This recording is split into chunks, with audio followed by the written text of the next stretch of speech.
When he paraded his new lover into our bedroom, I stayed silent.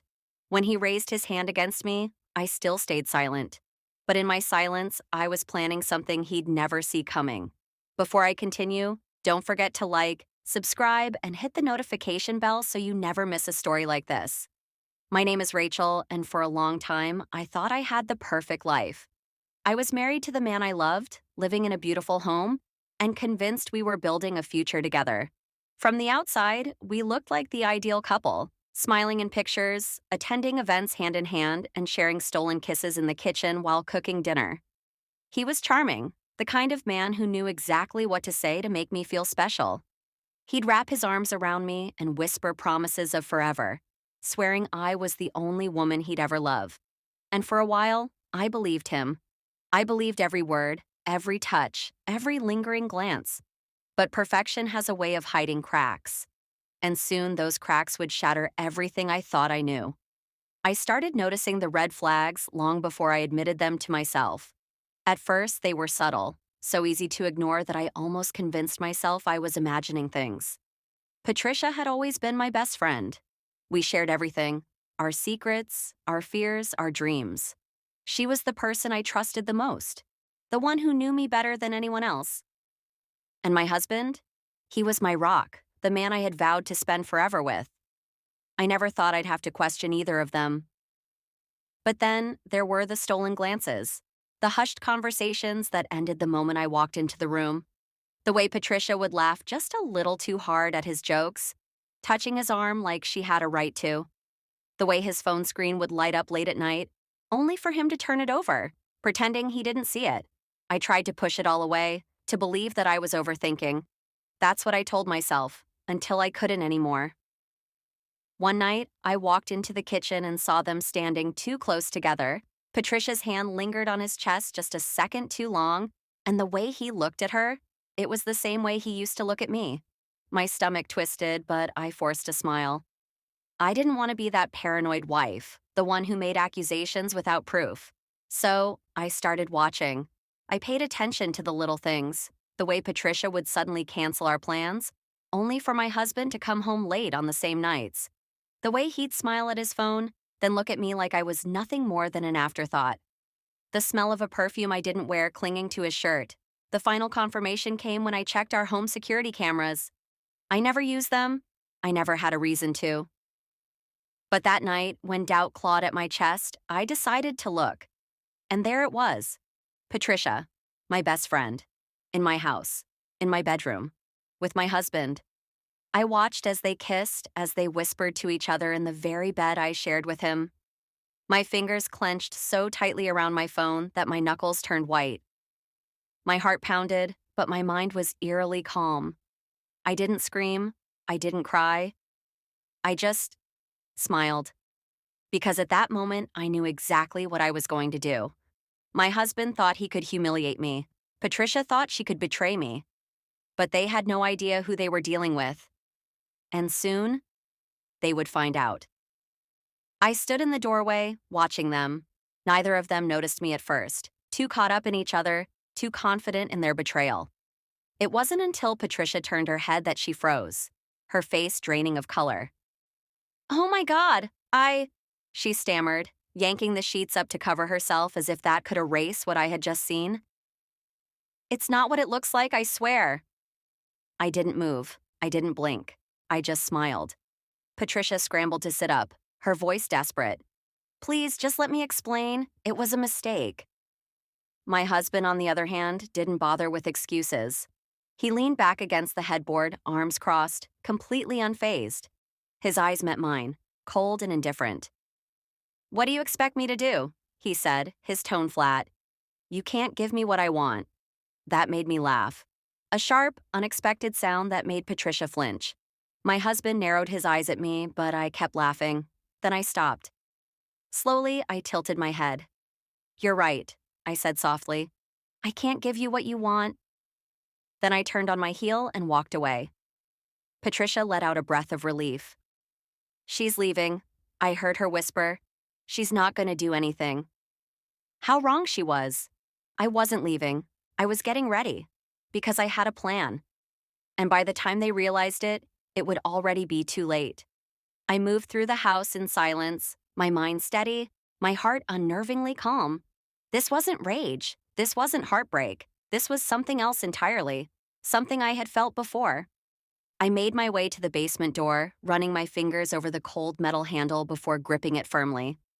The air was thick with memories, whispers of the past that no one, not even my husband, knew existed. Patricia and my husband were still in the bedroom. I could hear their muffled voices, their hushed arguments. She wanted to leave. He told her to relax, that I would get over it. How predictable. I took my time. The basement was already prepared. It always was. By the time I returned, they were getting dressed. Patricia had tears in her eyes, still trying to play the innocent victim. My husband barely spared me a glance. "Look," he sighed, rubbing the back of his neck. "This doesn't have to be dramatic. You'll be fine. You always are." I smiled again. He had no idea how right he was. "I know," I said, my voice light, almost playful. "That's why I want to talk. Just the two of us." Patricia hesitated, glancing between us. "Maybe I should go." I turned to her, my smile never wavering. "No, you should stay. I insist." My husband shrugged and followed me. He was so arrogant, so sure that he had won, that I would cry, beg, or threaten him with divorce, but I wasn't leaving him. Not in the way he expected. I led him down the hallway, past the kitchen, and finally to the basement door. I pushed it open and gestured inside. "After you." He rolled his eyes but walked in without hesitation. The moment his feet hit the concrete floor, I shut the door behind him and locked it. The click of the lock made him pause. He turned, confusion flickering across his face. "What are you—" Then he saw it. The walls, the stains, the shackles bolted to the floor, and the bodies. His mouth opened, but no sound came out.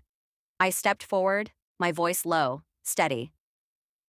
"You wanted something I couldn't give you," I murmured.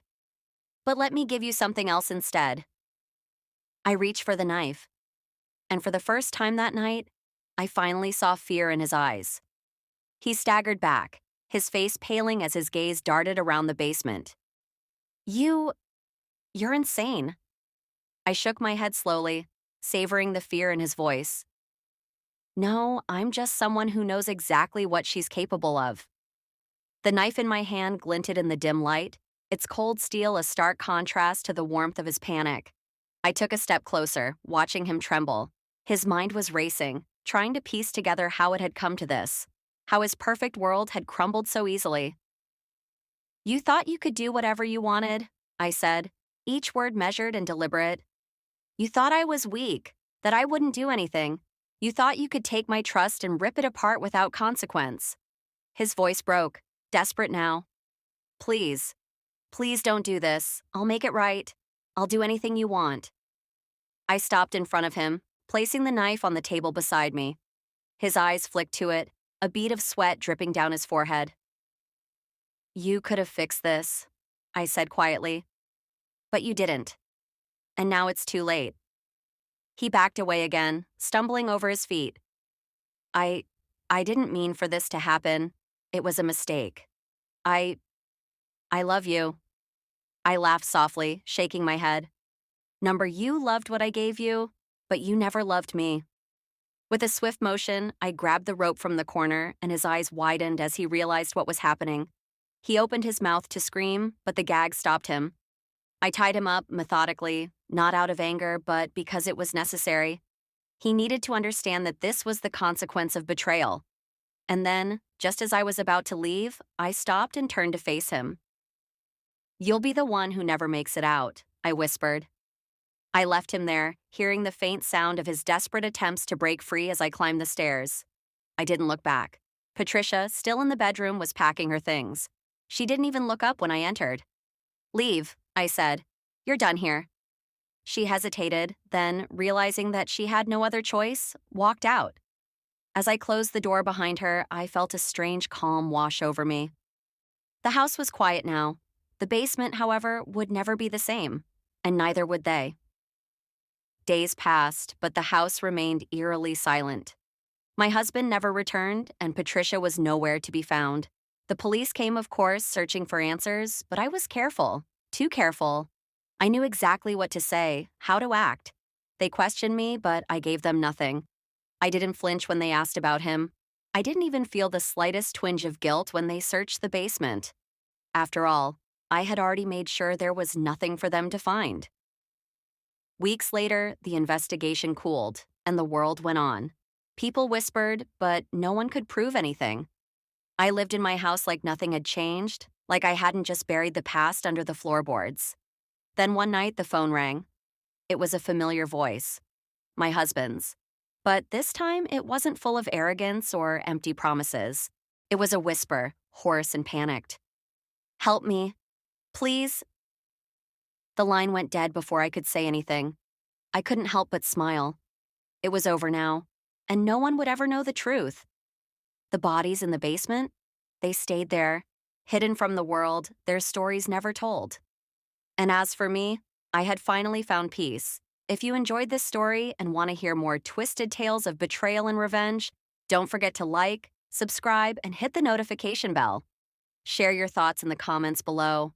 What would you have done in my place? I'd love to know. Until next time, stay tuned for more shocking stories, and remember, sometimes the truth is buried deeper than you think.